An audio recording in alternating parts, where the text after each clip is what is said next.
आणि त्रिकोण मोजणे भाग 4 मधील हे एक अशा प्रकारची आकृती आहे. तुम्ही काय केलं याचं सांगा रे. चला बेस मोजा म्हणा. 1 किती लिहू? 5 आणि 4 9, 9 आणि 3 12, 12 आणि 2 14, 14 आणि 1 किती झाले याच्यात त्रिकोण? मग मला सांगा याच्यामध्ये अशी तुटलेली रेष आहे का आडवी? कुठेच नाही ना. जसं की बघा तुम्हाला उदाहरण दाखवतो. हे आहे का इथे? हे अशी जी पूर्ण नाही झाली, इथंच तुटली, ही इथेच तुटली, त्यामुळे इथे एकच त्रिकोण दिसतो आणि इथे असे हा आणि हा असे दोन दिसतात. असं काही असं काही झालेलं नाही आहे ना. याच्यात झालेलं नाही म्हणजे मग आपण काय करायचं? इथे 15 आहेत म्हणजे इथे 1 2 3 4 5 सगळीकडे 5 5चे आले म्हणजे इथे 15च असायला पाहिजे. इथे पण, इथे पण आणि इथे पण.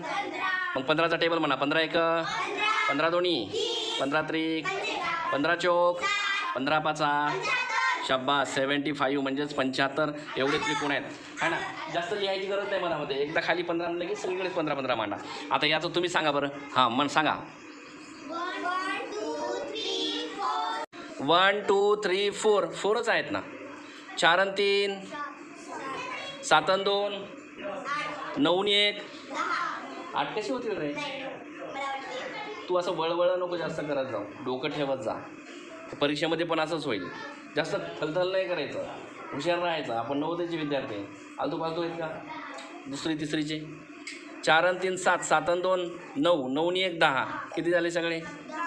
इथे कुठे आडवी कटलेली रेष दिसते का? मग सगळीकडे 10च लिहा.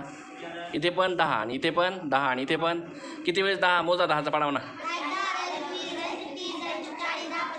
किती झाले? किती त्रिकोण असतील याच्यात?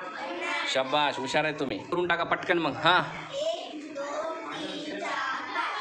5 आणि 4 9, 9 आणि 3 12 आणि 2 14 आणि 1.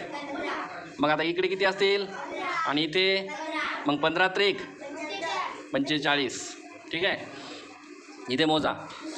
हां इथे कसं करायचं म्हणा. 1 इथे किती झाले? 3 आणि 2 5 आणि 1 इथे 6 झाले. मग इथे किती येतील? इथे इथे इथे इथे पण आणि इथे पण. 6चा टेबलच म्हणा ना. मग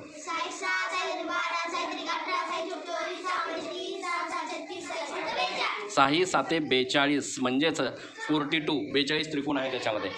तर अशा प्रकारे तुम्ही छानसं केलं आहे. आता आपण एक भाग 4 मधलाच आणखी एक टप्पा आहे जो की तुमच्यासमोर मी एक करून दाखवेन आणि मग आपण ते भरपूर सारे करूया. चला.